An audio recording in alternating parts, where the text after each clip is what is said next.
जय हिंद दोस्तों, आज की वीडियो में आपका स्वागत है। आज हम पढ़ने जा रहे हैं क्लास 12th की सेकंड पोएम कीपिंग क्वाइट, ठीक है, जिसको लिखा है पैब्लो नेरुदा ने। तो चलिए सबसे पहले हम पोएम को रीड करते हैं और समझते हैं। मैं आपके लिए जूम कर लेता हूं तो आपको और अच्छे से दिखाई दे। ठीक, आई होप आपको दिख रहा होगा। मैं आपको ये अरिहंत की बुक से पढ़ाने जा रहा हूँ, ठीक है। आपके पास जो भी किताब है उसे आप ओपन कर लीजिए, समझने की कोशिश कीजिए। देखिए पोएम बहुत अच्छी है, ठीक है, बहुत आध्यात्मिक ये पोएम है और इसका मीनिंग भी बहुत अच्छा है। जब आप इसको समझ जाएंगे तो आपको बहुत मज़ा आने वाला है। देखिए, now we will count to 12। Poet कहता है कि अब हम 12 तक गिनेंगे। एंड और we will all keep still, और हम सब शांत रहेंगे, ठीक है। For once on the face of the earth, एक बार के लिए, वंस का मतलब होता है एक बार के लिए पृथ्वी के चेहरे पर। लेट्स नॉट स्पीक, चलो नहीं बोलते हैं, इन एनी लैंग्वेज, किसी भाषा में। पृथ्वी के चेहरे का मतलब है कि पृथ्वी पर, चलो एक बार नहीं बोलते हैं किसी भी भाषा में। लेट्स स्टॉप फॉर 1 सेकेंड, कह रहे हैं चलो 1 सेकेंड के लिए रुक जाते हैं। And not move our arm so much, और इतना अधिक अपनी भुजाओं को मूव नहीं करते हैं। आर्म का मतलब होता है भुजाएं, ठीक है, जिसको हम मसल्स कहते हैं। और इतना अधिक अपनी भुजाओं को मूव नहीं करते हैं। तो पहले स्टेंजा में कवि कहता है कि अब हम 12 तक गिनेंगे और हम सब शांत रहेंगे। पृथ्वी पर एक बार के लिए नहीं, कुछ क्षण के लिए किसी भाषा में हम चलो नहीं बोलेंगे, अभी नहीं बोलेंगे। चलो 1 सेकंड के लिए रुक जाते हैं और अपनी भुजाओं को मूव नहीं करते हैं, मतलब शांत हो जाते हैं, कहना चाह रहा है कुल मिलाकर के। सेकंड स्टेंजा में देखिए, ये सेकंड स्टेंजा हमारा, it would be an exotic movement. तो जब हम लोग ऐसा कर लेंगे, अब ये सेकंड स्टेंजा पहले वाले से कनेक्टेड है। जब कह रहे हैं, अभी इसमें इसका रिजल्ट बताया कि जब हम अपने भुजाओं को नहीं चलाएंगे और हम सिर्फ शांत हो जाएंगे, किसी भी भाषा में बात नहीं करेंगे थोड़ी देर के लिए, तो इसका रिजल्ट क्या होगा? ये एक अनोखा क्षण होगा। मूवमेंट का मतलब क्षण, एग्जॉटिक का मतलब अनोखा। मैंने कठिन वर्ड्स आपके लिए यहाँ पे लिख दिए हैं, ठीक है। तो इसको वुड पढ़ते हैं, ठीक है। ये एक अनोखा क्षण होगा। विदाउट रश, बिना भीड़ भाड़ का। रश मतलब भीड़ भाड़ का, मतलब बिना किसी शोर शराबे का। विदाउट इंजन्स, बिना किसी इंजन का। इंजन चल रहे होते हैं तो शोर शराबा होता है ना, और रश मतलब भीड़ भाड़ होता है। तो ये सब जब सब लोग शांत हो जाएंगे, अपनी भुजाओं को नहीं हिलाएंगे, कोई काम नहीं करेंगे, बोलेंगे नहीं थोड़ी देर के लिए, तो एक अनोखा पल होगा, अनोखा क्षण होगा, बिना इंजन का, बिना भीड़ भाड़ का। वी वुड ऑल टुगेदर, हम सभी एक साथ होंगे। ऑल टुगेदर का मतलब एक साथ होंगे। इन अ सडन स्ट्रेंजनेस, अचानक विचित्र। स्ट्रेंजनेस का मतलब होता है विचित्र। इस अचानक विचित्र स्थिति में हम सब एक साथ होंगे। जब ऐसा हो जाएगा, हम सब शांत हो जाएंगे और अपनी भुजाओं को रोक देंगे, ठीक है, किसी भाषा में बात नहीं करेंगे, तो एक अनोखा क्षण होगा जिसमें हम सब लोग एक विचित्र मूवमेंट में साथ में होंगे, बिना किसी भीड़ भाड़ और इंजन के। अब थर्ड स्टैंजा देखिए, और थर्ड स्टैंजा में कवि बताता है कि और क्या क्या होगा जब हम सब शांत हो जाएंगे, किसी भी भाषा में बात नहीं करेंगे, ठीक है, और अपनी कोई काम नहीं करेंगे, अपनी भुजाओं को थोड़ी देर के लिए रोक देंगे। तो fisherman in the cold sea, cold sea का मतलब होता है ठंडा समुद्र या फिर गहरा समुद्र। जो मछुआरे हैं वो गहरे समुद्र में, वुड नॉट हार्म वेल्स, वो वेल्स को हानि नहीं पहुंचाएंगे। मछुआरे लोग मछली वगैरह पकड़ते हैं ना, तो कभी कभी वेल्स को भी पकड़ लेते हैं। वेल्स एक मछली होती है। तो मछुआरे, फिशरमैन्स, वेल्स को हानि नहीं पहुंचाएंगे। जब थोड़ी देर के लिए सभी लोग शांत हो जाएंगे, ठीक है, किसी भाषा में बात नहीं करेंगे, अपनी भुजाओं से कोई काम नहीं करेंगे, तो वो मछुआरे जो हैं वो भी वेल्स को हानि नहीं पहुंचाएंगे। एंड द मैन, और लोग, गैदरिंग सॉल्ट, और जो लोग नमक इकट्ठा करते हैं, गैदरिंग मतलब इकट्ठा करना, मैन का मतलब जो लोग नमक इकट्ठा करते हैं, would look at his hurt hands, वो अपने घायल हाथों को देखेंगे। हर्ट का मतलब होता है घायल, हैंड्स मतलब हाथों, लुक मतलब देखना। वे अपने घायल हाथों को देखेंगे। जब थोड़ी देर के लिए वे शांत हो जाएंगे तो फिर वो अपने हाथों पे नज़र डालेंगे कि हमने अपने हाथों को कितना घायल कर लिया है। आगे बढ़ते हैं स्टैंजा नंबर 4 पे। आई होप आपको ये पोएम समझ में आ रही होगी। जितना सरल हो सकता है मैं उतना सरल करने की कोशिश कर रहा हूँ, ठीक है। ये बहुत अच्छी पोएम है। फिर देखिए कवि क्या कहता है, those who prepare green wars, वे लोग, दोज का मतलब वे लोग जो, प्रिपेयर मतलब ग्रीन वॉर्स, जो ग्रीन वॉर्स की तैयारी करते हैं या ग्रीन वॉर करते हैं। ग्रीन वॉर का मतलब है पर्यावरण के विरुद्ध। जैसे लोग जंगल काटते हैं, नदियों को गंदा करते हैं, ठीक है, इधर उधर गंदगी फैलाते हैं, तो क्या करते हैं, वातावरण को गंदा करते हैं, पर्यावरण को नुकसान पहुंचाते हैं। तो जो लोग पर्यावरण के खिलाफ युद्ध करते हैं, वॉर्स, विद गैस, जो लोग गैसों के साथ वॉर करते हैं, जैसे आजकल देखो बहुत सारी जहरीली गैसें लोग फैला रहे हैं वाहनों के ज़रिए, ठीक है, कई केमिकल्स के ज़रिए। वॉर्स विद फायर, जो आग से युद्ध करते हैं, जैसे बॉम्ब फेंक देते हैं, ठीक है, मिसाइलें फेंकते हैं, तो उसमें क्या होती है, अग्नि निकलती, सब जलाकर राख कर देती है। तो जो लोग पर्यावरण के विरुद्ध युद्ध करते हैं, जो लोग गैसों के साथ युद्ध करते हैं, जो लोग आग से युद्ध करते हैं, आग के साथ, विक्ट्री विद नो सर्वाइवर्स, वो जीतते हैं लेकिन बिना बचे हुए लोगों को, वह ऐसी जीत जीतते हैं जिसमें कोई नहीं बचता है।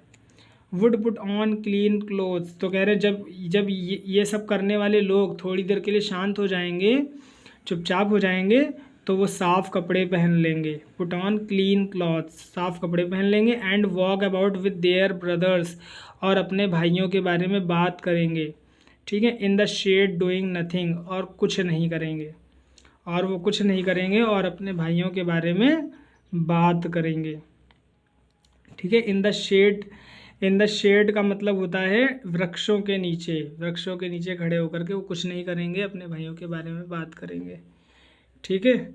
आगे देखिए, तो अब समझते हैं स्टैंजा नंबर 5। तो स्टैंजा नंबर 5 में कवि कहता है what I want should not be confused.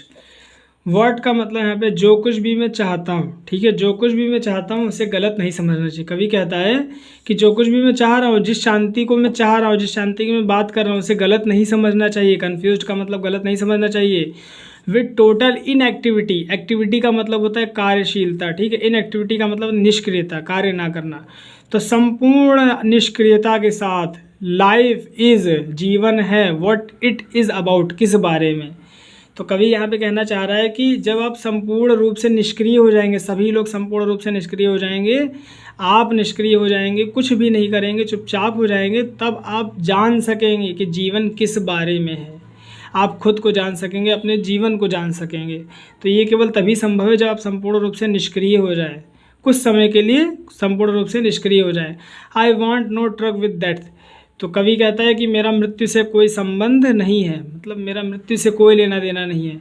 मैं चाहता हूँ कि हम सब लोग अपने जीवन को जानें। यहाँ पे कवि ऐसा बताता है कि वो चाहता है कि हम सब लोग थोड़ी देर के लिए शांत हो जाएं और अपने बारे में सोचें, समझें कि जीवन क्या है, क्यों है, किस लिए है। अब आगे देखते हैं स्टैंजा नंबर 6। तो देखिए स्टैंजा नंबर 6 में कवि कहता है if we were not so single minded, if we were not so single minded, कहता है यदि हम, सिंगल माइंडेड का मतलब होता है एकाग्रचित होना, यदि हम एकाग्रचित नहीं होते हैं, about keeping our lives moving, अपने जीवन को जीने में। लाइफ्स मूविंग का मतलब है लाइफ का मतलब लिव का, या लाइफ का मतलब जीवन, ठीक है, मूविंग का मतलब जीने में। अपने जीवन को जीने में यदि हम एकाग्रचित नहीं होते हैं, and for once could not do nothing, और नहीं समझ पाते हैं, तो क्या होगा। देखिए यदि हम अपने जीवन के प्रति एकाग्रचित नहीं होते, जैसे आजकल जो हम लोग जीवन जी रहे हैं वो बेहोशी में जी रहे हैं। हम लोग किसी भी व्यक्ति को कोई भी चीज़ चाहने लगते हैं, कि किसी के पास देखा कि ये वाले कपड़े हैं, ये वाला फ़ोन है, तो हम लोग भी डिमांड करते हैं कि हमारे पास भी ऐसा फ़ोन हो, ऐसे कपड़े होने चाहिए, ये चीज़ हमारे पास भी होनी चाहिए। लेकिन हम ये नहीं सोचते हैं कि वो चीज़ हमें ज़रूरत है या नहीं है। तो किसी को देख करके कुछ चाहने लगना, लेकिन अपने जीवन को ना समझ पाना, कि ये नहीं समझना कि हमें इसकी ज़रूरत है भी या नहीं, तो इसको कहते हैं बेहोशी में जीवन जीना। और एकाग्रचित का मतलब होता है होश में जीवन जीना। पहले ये देखना, कुछ भी खरीदने, कुछ भी लेने देने से पहले, कि हमें इसकी ज़रूरत है या नहीं है तो लेंगे, नहीं है तो नहीं लेंगे, चाहे वो कितनी भी अच्छी चीज़ क्यों ना हो। तो यदि हम अपना जीवन एकाग्रचित होकर के नहीं जीते हैं और यह नहीं समझ पाते हैं कि क्या नहीं करना चाहिए, ठीक है, और ये नहीं करते हैं, ये नहीं करते हैं, एकाग्रचित जीवन नहीं जीते हैं और ये नहीं करते हैं, क्या नहीं करते हैं, तो देखो क्या होगा। परहैप्स, शायद अ ह्यूज साइलेंस, एक बड़ी शांति, बड़ी चुप्पी, माइट इंट्रैप दिस सैडनेस, एक बड़ी शांति जो है बाधा बन सकती है, एक बड़ी चुप्पी बाधा बन सकती है इस दुख में। Of never understand our self, जो हमें खुद को समझने नहीं देगी, ठीक है। यदि हम अपने जीवन के प्रति एकाग्रचित नहीं होते हैं और कुछ नहीं कर पाते हैं, ठीक है, कुड डू नथिंग, कुछ भी नहीं कर पाते हैं, जीवन के प्रति कुछ भी नहीं कर पाते हैं, तो शायद एक बड़ी साइलेंस, बड़ी चुप्पी बाधा बन सकती है। मतलब ये बड़ी चुप्पी कौन सी, ये शांति वाली नहीं है, ये जो हम जीवन के प्रति चुप हैं, जैसे होता है नहीं, कोई सच जानता होता है और वो सच जानते हुए भी नहीं बोलता है, वहाँ पे वो मौन रह जाता है, तो वहाँ पे उसका चुप रहना किसी की मृत्यु का कारण भी बन सकता है। तो यहाँ पे ये जो एक बड़ी सी शांति है, बड़ी सी चुप्पी है, ये हमारे लिए एक बाधा बन सकती है, हमारे दुख का कारण बन सकती है, ठीक है। तो वही कह रहा है, कभी कह रहा है शायद यदि हम जीवन के प्रति एकाग्रचित नहीं होते हैं, कुछ नहीं कर पाते हैं, तो शायद एक बड़ी चुप्पी है, जो हमारे जीवन के प्रति चुप्पी है, जीवन के प्रति ना देखने का नज़रिया है, ये एक हमारे दुख का कारण बन सकती है। अपने आप को ना समझने का, नेवर अंडरस्टैंड आवर सेल्व्स, कभी अपने आप को कभी भी ना समझने का और दुख का कारण बन सकती है। And of threatening ourselves with death, और इसका परिणाम बता रहे हैं, इस लाइन में इसका परिणाम का भी बता रहे हैं कि और हमें फिर डराया जाएगा मृत्यु के द्वारा, और मृत्यु हमें डराएगी, ठीक है, दुख का कारण बनेगी, ना समझने का कारण बनेगी, और मृत्यु का भी कारण बनेगी, और ये डर लगा रहेगा हर समय कि मृत्यु मुझे करीब आ रही है, मैं मरने वाला हूँ, ये मृत्यु का भय लगा रहेगा। Threatening ourselves with death, और हमें मृत्यु से डराया जाएगा, मृत्यु से डर लगा। जो जीवन को अपने नहीं समझ पाते हैं वो मृत्यु से पल पल डरते रहते हैं, कहीं कुछ हो ना जाए। आप समझते हैं स्टैंजा नंबर 7, ये 7।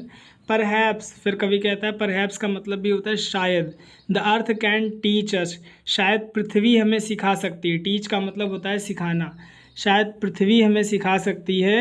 As when everything seems dead, कि जैसे सब कुछ मृत प्रतीत होता है, ठीक है, जैसे पृथ्वी में सब कुछ मृत प्रतीत होता है। And later proves to be alive, और बाद में वो सब कुछ जीवित सिद्ध हो जाता है। प्रूव का मतलब जीवित होना, यानी हो जाता है, ठीक है। जैसे पृथ्वी में सब कुछ मृत दिखाई देता है, लेकिन कुछ समय बाद सब कुछ जीवित हो जाता है। जैसे पतझड़ के मौसम में हम देखते हैं सारे पेड़ पौधे क्या होते हैं, झड़ जाते हैं, तो सब कुछ मृत मृत दिखाई देता है।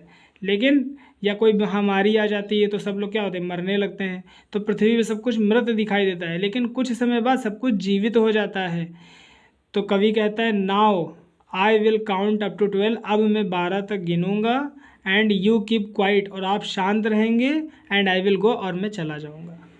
देखिए यहाँ पे कवि जो 12 तक कह रहा है 12 तक का मतलब 12 ही केवल नहीं है, ठीक है, 1200 भी हो सकता है, 120 हो सकता है, 12,000 भी हो सकता है। कहने का मतलब कवि कह रहा है कि थोड़े देर के लिए, जब तक मैं गिनूं तब तक आप शांत हो जाएं, जब तक मैं 12 तक गिनूं तब तक आप शांत हो जाएं। तो कवि कहना इस पोएम में केवल इतना चाह रहा है कि इस भाग दौड़ भरी ज़िंदगी में हम लोग काम के पीछे भागते रहते, इतना पागल हो गए हैं कि अपने जीवन के बारे में सोचते ही नहीं। जो काम कर रहे हैं ये भी नहीं सोचते हैं कि उस काम की हमें ज़रूरत है भी या नहीं। तो कवि कह रहा है पहले थोड़ी देर के रुक जाओ, थमो, अपने आप को भी समय दो, और ये सोचो कि आपको उस काम की ज़रूरत है या नहीं, कि आपका जीवन किस लिए, आपका जन्म किस लिए हुआ है, आपका उद्देश्य क्या है जीवन का, आपको क्या करना है। इन सारे प्रश्नों पर आप विचार करो, समझो, ठीक है। यहाँ पे कवि इतना ही समझाना चाह रहा है। और सही बताएं तो मैंने जितना सीखा है, मैंने यही पाया कि जीवन का उद्देश्य है स्वयं को जानना, ठीक है, सेल्फ नॉलेज। मैं कौन हूँ पहले ये पता करना, मेरे जीवन का उद्देश्य क्या है, मैं किस लिए बना हूँ। अगर आप ये बिना जाने कोई भी काम पकड़ लेंगे, तो मैंने ज़्यादातर लोगों को देखा है, लोग काम तो करते हैं लेकिन बहुत लोग बहुत परेशान रहते हैं, ठीक है, काम कर रहे हैं लेकिन अपने काम से ही दुखी हैं। और जबकि काम ऐसा होना चाहिए जो हमें प्रसन्नता दे, खुशी दे, क्योंकि काम हमारे जीवन का हिस्सा होता है, जैसे कि एक पत्नी एक पति के जीवन का हिस्सा होती है, इसी तरह से एक फ्रेंड एक दूसरे फ्रेंड का जीवन का हिस्सा होता है। तो दोस्तों कवि इस पोएम में यही सब समझाना चाह रहा है, मैंने आपको समझा दिया है। यदि आपको नहीं समझ में आया तो आप इसको दोबारा देखिएगा, आई होप आपको ये समझ में आएगी। मैं आशा करता हूँ आपको ये बहुत अच्छे से समझ में आ जाएगी, जितना इजी हो सकता है मैंने समझा दिया आपको। इसकी नेक्स्ट वीडियो में मैं आपको सेंट्रल आइडिया बताऊँगा इसकी, ठीक है। ये बोर्ड एग्ज़ाम के भी पर्पज़ से बहुत इंपॉर्टेंट पोएम है, और आपके लाइफ के लिए भी बहुत इंपॉर्टेंट है, इसलिए इसको अच्छे से पढ़िए, समझिए। आज के लिए इतना ही, थैंक यू वेरी मच।